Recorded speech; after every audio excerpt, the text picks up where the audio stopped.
मैं आज पहली बार सदन में बोल रहा हूं, तो अगर मुझसे कोई त्रुटि हो जाए तो आप सब लोग मुझे क्षमा कीजिएगा। माननीय अध्यक्ष जी, कहा जाता है कि भाषा हमारे अस्तित्व का मूल है। हम अपनी भाषा में बेहतर तरीके से सोच समझ और अभिव्यक्त कर पाते हैं। महात्मा गांधी जी ने भी मातृभाषा के प्रति कृतज्ञ होने की बात कही है। इसी भावना के साथ पिछले 5 दशक से करोड़ों भोजपुरी भाषी एक आस लगाए बैठे हैं कि भोजपुरी को संवैधानिक दर्जा मिले, उसे संविधान की 8वीं अनुसूची में शामिल किया जाए। लेकिन भोजपुरी का इंतजार खत्म नहीं हो रहा है। कभी तो भाषा के भेद का पाठ पढ़ाकर, तो कभी नियमों की अस्पष्टता का हवाला देकर भोजपुरी भाषियों की मांग पूरी नहीं होने दी गई।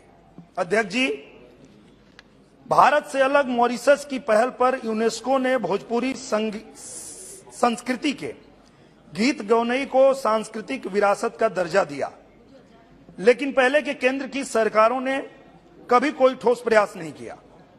मोदी जी की सरकार ने सकारात्मक पहल करते हुए केंद्रीय संस्कृति मंत्रालय ने भोजपुरी फिल्म समारोह का आयोजन किया, जिसके लिए मोदी सरकार जी का करोड़ों भोजपुरी भाषी हृदय से धन्यवाद करते हैं।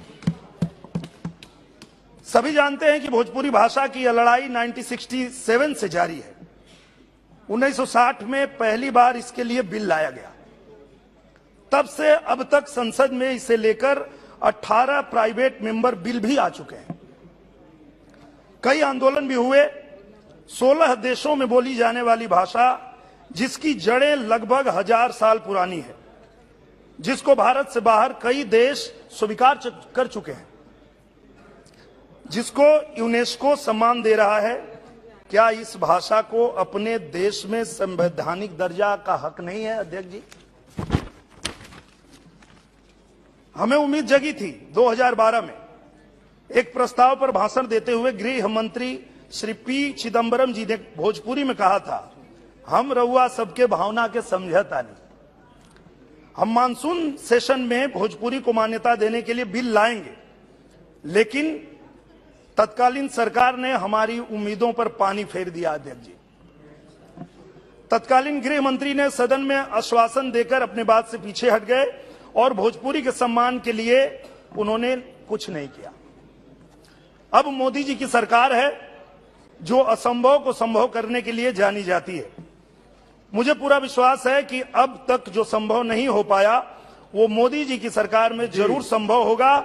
हमारी भोजपुरी को संवैधानिक दर्जा मोदी सरकार में अवश्य मिलेगा। माननीय अध्यक्ष जी, हमें पूरा भरोसा है कि सदन मेरी बातों को गंभीरता से विचार करेगा। आपने मुझे इतना समय दिया और सम्मानित सदस्य साथियों ने सुना, इसके लिए मैं सभी का बहुत बहुत आभार व्यक्त करता हूं। जय भारत, जय भोजपुरी।